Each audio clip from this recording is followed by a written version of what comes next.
Hello, United Academics Bargaining Unit members. I'm Kate Quick, your organizing manager, and this is a video that should help you design your workloads. It's that time of year. They're due March 1st. When you're creating your workload, it should go on a standardized workload form. They're available on the HR website. That link will be available in the below the video in the description for you. So make sure that it's one of the forms that's on this page. And then the work on your workload should be divided into 30 units, split between 2 to 3 different parts. There's teaching, service, and research and creative work, and we'll get to those details in a minute. You want to ideally have your work split evenly between 2 semesters. It is a 9-month workload form. There are some boxes for different scenarios of workload extensions, contract extensions, and there's also a separate summer workload form and a separate overload workload form. You can't have more than 30 workload units on your workload. And it's important to remember faculty will you create your workload, you should be talking to your colleagues who teach similar content to you and making sure that everybody's satisfied with the work that they're being given and that everybody is being set up to be successfully evaluated and to progress towards promotion. You will give and you should work with your department chair too to make sure, because they're in charge of collecting all the workloads and making sure that everything's covered. So things work best when everyone talks to everyone and it's a transparent process. And that'll minimize the need for supervisors to make changes later. So the 3 parts of the workload, as I said, are teaching, research, creative works, and service. And usually you'll have 2 or 3 of these on your workload. Some people will not have all 3 and some people will. Just depends on your appointment letter and agreements that have been made. So for teaching, that's anything where you're working with students in a classroom or a studio or a lab or online, asynchronous or synchronous, intensive, any format.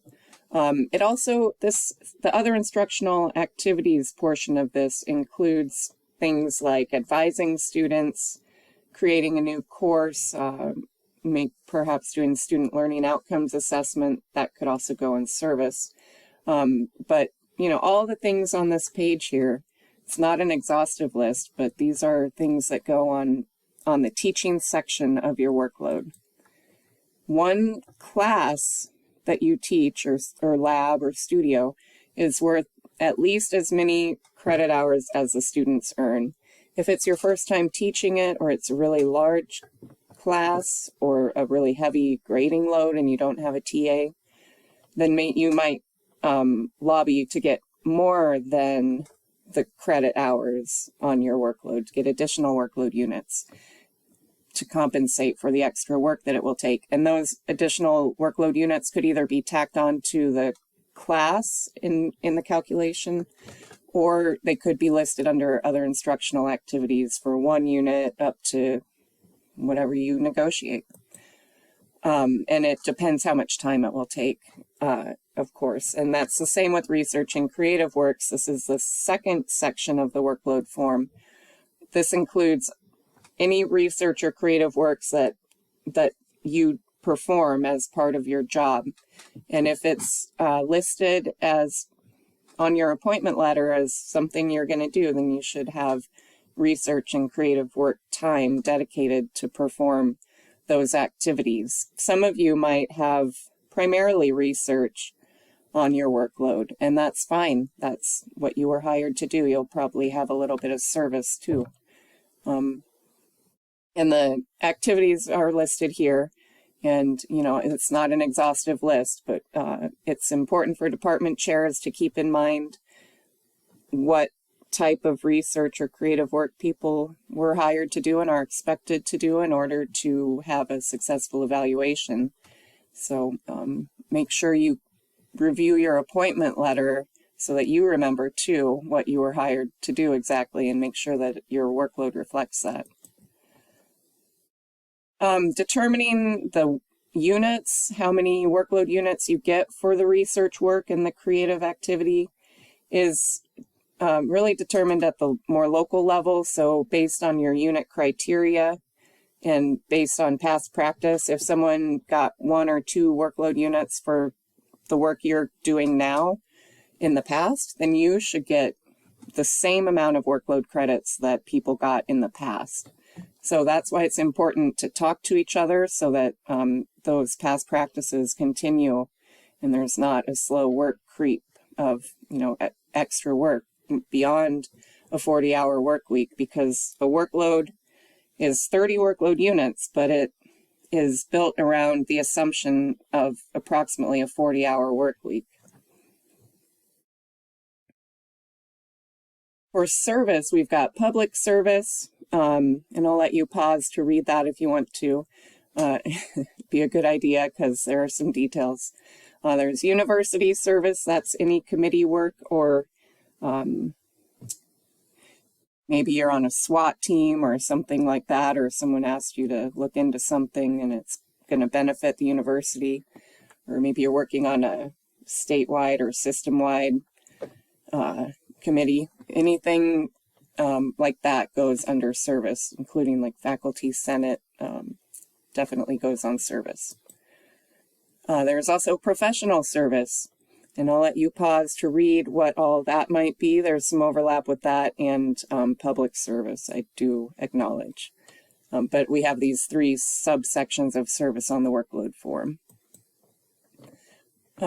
Normally all UNAC members will perform at least a little bit of service as part of your annual workload. And as I've said, it's a wide variety of tasks because we have faculty members doing so many different things across the system. So your service is going to be different depending on what your expertise is. And of course, then there's also a lot of overlap at times when you do university-wide service like faculty senate or other committees. The workload units for service, again, are based on unit criteria, but also past practice. Again, so if someone got 1 workload credit for being on Senate in the past, you should also get that. That's the right thing to do. Again, we want to avoid the work creep. And then also, equity among each other. Make sure that if someone's on a really time-consuming committee, they get more workload credit for it than a less time-consuming committee. And we always want to make sure people are being set up to be able to successfully complete the work. So keep that in mind as you're designing your own workload. Can you successfully complete this work? Is it a reasonable amount of work, or should something get more workload unit credit than it currently has on there? You want to consider Article 13 in the CBA, and that's going to be linked below the video here. And I'll let you pause to read this screen on your own. There are 30 workload units per academic year. If you're full-time, members can be less than full-time, but you have to have at least 16 workload units on your workload form, or you won't be part of the bargaining unit anymore. You'll lose your benefits and your pay will be reduced. So make sure you review Article 13 as you're making your CBA, or sorry, as you're making your workload. The CBA is linked below.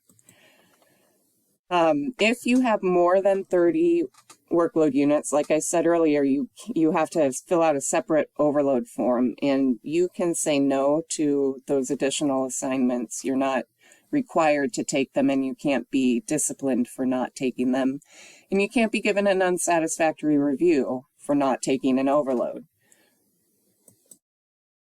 Your deadlines are coming up here, so March 1st, all workloads are due to department chairs, and then April 1st, department chairs and program coordinators have some additional things to do beyond just giving all the workloads to your supervisor. And there's a separate training for department chairs and program coordinators. So if you're one of those, make sure you watch our separate training.